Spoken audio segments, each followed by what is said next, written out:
चीजें मूव क्यों करती हैं।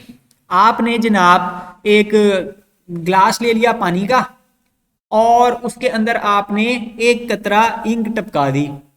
अब क्या होगा, आप देखेंगे इंक कोई इधर को जा रही है, कोई उधर को जा रही है, इधर को जा रही है, उधर को जा रही है। वो उसकी शाखें बनती जाएंगी और वो फैलती जाएगी और उस वक्त तक फैलती रहेगी जब तक कि वो सारा पानी इक्वली नीला नहीं हो जाता। वो इंक जब तक सारे ग्लास में इक्वली नहीं फैल जाती तब तक वो फैलती रहेगी। ठीक है। फैलने के लिए मॉलिक्यूल्स को एक जगह से दूसरी जगह जाने के लिए क्या चाहिए होता है, एनर्जी चाहिए। मूवमेंट के लिए एनर्जी चाहिए। तो मॉलिक्यूल्स के पास काइनेटिक एनर्जी होती है जो हल्की फुल्की हीट कमरे में मौजूद है। 20 डिग्री सेंटीग्रेड है ना, एब्सोल्यूट जीरो तो नहीं बैठे हुए, तो 20 डिग्री सेंटीग्रेड 30 डिग्री सेंटीग्रेड के ऊपर बैठे हुए हैं। तो उस एनर्जी को वो इस्तेमाल करते हैं और एक जगह से दूसरी जगह मूव करते रहते हैं। अब जितनी भी चीजें कमरे में मौजूद हैं तो उनके पास काइनेटिक एनर्जी मौजूद है। वो अलग बात है कि वो अपनी जगह से हिलती हैं या नहीं हिलती हैं। अगर नहीं हिलती तो हम कहेंगे सॉलिड है, अगर हिलती हैं तो हम कहेंगे कि वो लिक्विड है, तो या फ्लूइड है। तो पानी के मॉलिक्यूल्स के पास भी ऑब्वियसली काइनेटिक एनर्जी होती है और उस काइनेटिक एनर्जी की वजह से पानी के मॉलिक्यूल्स हमेशा बेतरतीब मूव कर रहे होते हैं। जितने ज्यादा मॉलिक्यूल्स होंगे उतनी ज्यादा उनकी टोटल काइनेटिक एनर्जी होगी। मॉलिक्यूल्स कम होंगे तो काइनेटिक एनर्जी टोटल मिला, मतलब एक मॉलिक्यूल की थोड़ी सी, दूसरे मॉलिक्यूल की थोड़ी सी, तीसरी, तो वो जितने ज्यादा मॉलिक्यूल्स उतनी ज्यादा उनकी ओवरऑल काइनेटिक एनर्जी होगी। अब काइनेटिक एनर्जी वाटर के मॉलिक्यूल्स की डिपेंड करती है दो चीजों के ऊपर। नंबर एक कि उनके अंदर सोल्यूट कितने हैं, और नंबर दो उनके अंदर वाटर, उनके ऊपर प्रेशर कितना डाला जा रहा है। ठीक है, कि आपने उसके अंदर पानी प्योर है या पानी के अंदर कोई और चीज है। ठीक है, तो नॉर्मली क्या है कि अगर प्योर वाटर रखा हुआ हो तो वो उसके अंदर सोल्यूट कोई नहीं है, तो सारे पानी के मॉलिक्यूल को इधर टकरे मार रहा है, कोई उधर टकरे मार रहा है, कोई किसी दीवार के साथ टकरा रहा है, कोई किसी दीवार के साथ टकरा रहा है। तो आपको नजर आएगा यहाँ पर आपको पानी के मॉलिक्यूल पड़े हुए नजर आ रहे हैं, मतलब ये है यहाँ पे सिर्फ पानी के मॉलिक्यूल्स हैं। ठीक है, तो इन पानी के मॉलिक्यूल्स में ये इधर उधर टकरे मार रहे होंगे मुसलसल, कोई कभी कहीं टक्कर मारेगा, कोई कहीं टक्कर मारेगा। तो वाटर के मॉलिक्यूल्स के पास काइनेटिक एनर्जी मौजूद है। उसके मुकाबले में यहां पर बीच में सोल्यूट मौजूद है, रेड कलर की बॉल्स, और उन रेड कलर की बॉल्स की वजह से पानी का वाटर पोटेंशियल चेंज हो जाता है। वो जो टोटल काइनेटिक एनर्जी है वो चेंज हो जाती है। यहां पर पानी, अब दोनों में आपने इक्वल अमाउंट में पानी डाला फॉर एग्जांपल, ठीक है, यहां पे भी 100 ml डाल दिया, यहां पे भी 100 ml डाल दिया, तो इसका भी उतना ही वाटर पोटेंशियल था, इसका भी उतना ही वाटर पोटेंशियल था, लेकिन फिर आपने बीच में एक चम्मच नमक डाल दिया या चीनी डाल दी, कोई भी सॉल्यूट डाल दिया। अब सूरत हाल इधर वाले की बदल जाएगी, इधर वाले की बदल जाएगी। जो प्योर वाटर है इसका वाटर पोटेंशियल मैक्सिमम होता है। प्योर वाटर का वाटर पोटेंशियल मैक्सिमम है कि वो बेताशा टकरे मार रहे हैं इधर उधर, ठीक है, वो कुछ ना कुछ जोर लगा रहे हैं। तो इसकी वैल्यू हम कैलकुलेट करते हैं तो वो कैलकुलेट होके निकलती है जीरो। जीरो का मतलब ये नहीं है कि वो बिल्कुल कुछ नहीं है, जीरो से नीचे भी कुछ हो सकता है। ठीक है, तो जीरो जो वैल्यू कैलकुलेट हमने इसकी की हुई है जीरो पे।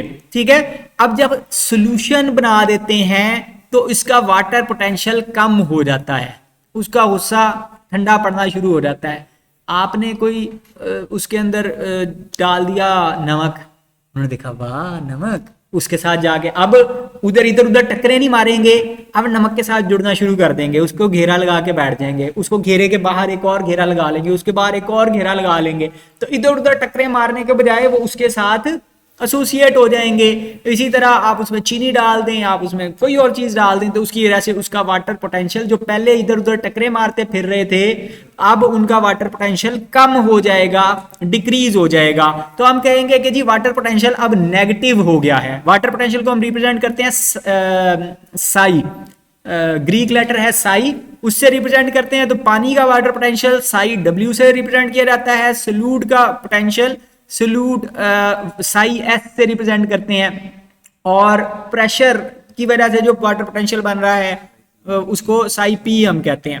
तो हमेशा पानी, अब जो हमने पढ़ी थी डेफिनेशन ऑस्मोसिस की, कि जी पानी हाई कंसंट्रेशन से लो कंसंट्रेशन की तरफ मूव करता है, और वहां हमने कहा था कि इसकी वजह से कंफ्यूजन होती है, क्योंकि जब आप कंसंट्रेशन की बात करते हैं तो फिर आप सॉल्यूट की बात करते हैं, आप पानी की बात तो अमूमन कंसंट्रेशन के लिए नहीं कर रहे होते। तो हम यहाँ पर अब कहते हैं कि जी हाई वाटर पोटेंशियल से लो वाटर पोटेंशियल की तरफ पानी मूव करता है। ठीक है, ये यूं समझ लें कि पानी एक पहाड़ के ऊपर रखा हुआ है, उसके पास पोटेंशियल एनर्जी है, वहां से वो लो की तरफ मूव करेगा, हाई से लो की तरफ ही मूवमेंट होती है हमेशा। तो हाई पोटेंशियल से लो पोटेंशियल की तरफ पानी मूव करता है। अब ऑस्मोसिस में मतलब वही वाली डेफिनेशन आ गई कि वाटर के मॉलिक्यूल्स की मूवमेंट होती है ऑस्मोसिस, और वो ऑस्मोसिस होती है हाई वाटर पोटेंशियल से लो वाटर पोटेंशियल की तरफ। दरमियान में शर्त यह है कि पार्शियली परमिएबल मेम्ब्रेन होनी चाहिए। पार्शियली परमिएबल मेम्ब्रेन की हमने बात की थी कि वो पानी को आने जाने से नहीं रोकता, लेकिन वो साल्ट के मॉलिक्यूल्स को आने जाने से रोकता है।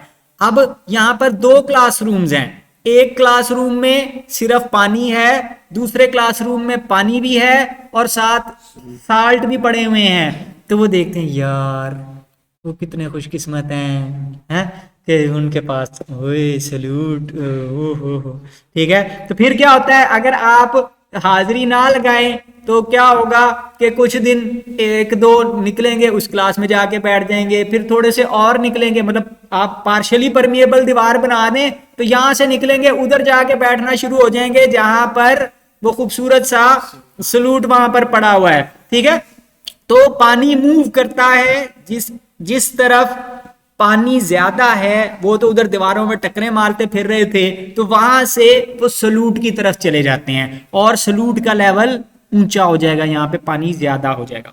अब हुआ क्या है, हुआ ये है कि यहाँ पे पानी है 100%, यहाँ पे पानी है 95%, तो वो इसलिए वो पानी यहां से वहां तक मूव कर रहा है, प्रेशर डाला। अब ऊपर से हमने प्रेशर नहीं डाला हुआ, हम ये नहीं कर रहे कि यहाँ पे हमने सिरिंज लगाई हुई है, धक्का लगा रहे हैं कि पानी यहां से निकले वहां जाए, वो खुद ब खुद मूव कर रहा है बगैर प्रेशर के, सिर्फ साल्ट की वजह से पानी मूव कर रहा है। तो इसको हम कहते हैं कि ये ऑस्मोसिस हो रही है। ठीक है, तो वाटर पोटेंशियल जब हमने कैलकुलेट करना होता है तो किसी भी मतलब सॉल्यूशन का या पानी का वाटर पोटेंशियल सम होता है सॉल्यूट पोटेंशियल और प्रेशर पोटेंशियल का, कि उसके ऊपर प्रेशर कितना पड़ रहा है और उसके अंदर सॉल्यूट कितने हैं, उसके हिसाब से उसका वाटर पोटेंशियल आप कैलकुलेट करते हैं। तो water potential is equal to solute potential और प्रेशर पोटेंशियल। ठीक है, अगर मैं इधर से प्रेशर डालना शुरू कर दूं, इधर पिस्टन लगा दूं ऊपर से और वो सिरिंज वाला और उसे धक्का लगाऊं, तो फिर क्या होगा कि यहां से पानी ऑब्वियसली जब प्रेशर ज्यादा हो जाएगा तो फिर सॉल्यूट को किसी ने, फिर जब डंडा आएगा तो फिर सारे वापस अपनी अपनी क्लासों में भाग जाएंगे, तो वो काम होना है। तो जब अगर प्रेशर यहां से पड़ रहा हो तो वो इसके ऑपोजिट काम करेगा और इस तरफ चलेगा। प्रेशर इस तरफ से भी पड़ सकता है कि यहां से भी आप प्रेशर डाल के दूसरी तरफ मूव कर लें।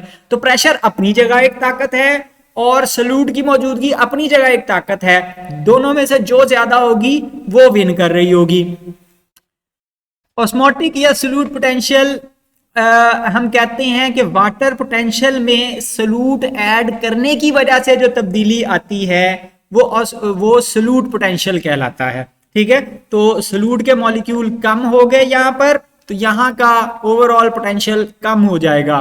ठीक है, तो अब सॉल्यूट पोटेंशियल हमेशा नेगेटिव में होता है और जितना ज्यादा सॉल्यूट आप ऐड करते जाएंगे उतने ज्यादा वो सॉल्यूट पोटेंशियल उसका लो होता जाएगा, नेगेटिव नेगेटिव नेगेटिव की तरफ जाता जाएगा जितने आप चम्मच ऐड करते जाएंगे। प्रेशर पोटेंशियल उस वक्त बनता है जब आप पानी के ऊपर प्रेशर डालते हैं, अगर अंडर प्रेशर चीज रखी हुई हो तो उसमें प्रेशर पोटेंशियल डेवलप होता है, वो उसकी कोशिश होती है कि वो इधर से निकल के किसी और तरफ को जाए। ठीक है, तो अब सेल एक खुली जगह तो नहीं है, खुला बीकर या खुला गिलास तो नहीं है, सेल एक बंद कंपार्टमेंट है। उस बंद कंपार्टमेंट के अंदर एक खास हद तक पानी एंटर हो सकता है, अनलिमिटेड पानी तो नहीं वहां पे भर सकता। तो वो क्या है कि एक खास हद तक पानी अंदर भरता है, जब प्रेशर ज्यादा हो जाता है तो फिर मजीद पानी अंदर नहीं डाल सकता। ये नहीं है कि आप जनाब 1 किलो गोभी को पानी डाल डाल के 100 किलो का कर लें, वो 1.2 हो जाएगी, 1.3 हो जाएगी, 100 किलो तो नहीं हो सकती पानी ऐड होने से। ठीक है, तो अनलिमिटेड स्पेस नहीं है, उस स्पेस के अंदर और कौन उसको रोक रहा है, उसको प्रेशर पोटेंशियल अंदर जाने से रोक रहा है। तो वाटर पोटेंशियल के जो प्रेशर की वजह से उसे हम प्रेशर पोटेंशियल कहते हैं। जूं जूं पानी ज्यादा होता जाएगा, ओवरऑल स्पेस बढ़ती जाएगी, तो पोटेंशियल इंक्रीज होता जाएगा। अगर एक सेल में प्रेशर ज्यादा बना हुआ है, दूसरे सेल में प्रेशर कम है, बाकी चीजें इक्वल हैं, तो पानी ज्यादा प्रेशर से कम प्रेशर की तरफ मूव करेगा। या अगर पानी के अंदर आप सेल के अंदर आपने पानी भर दिया है, तो उसके अंदर जो प्रेशर डेवलप हो रहा है, मतलब आपने वो टायर में हवा भरी है अगर वो हाथ वाले पंप से, तो क्या होता है जब आप शुरू करते हैं तो बड़ा इजी होता है, जूं जूं वो हवा भरती जाती है, प्रेशर अंदर डेवलप हो गया, मजीद भरना मुश्किल हो जाता है, तो वो तनाव आ जाता है टायर के अंदर, उसको हम कहते हैं टर्जिडिटी। तनाव के लिए वर्ड यूज होता है टर्जिडिटी। तो वो जब प्रेशर ज्यादा है तो उसकी वजह से सेल्स टर्जिड हो जाते हैं, प्रेशर बिल्डअप हो जाता है सेल के अंदर।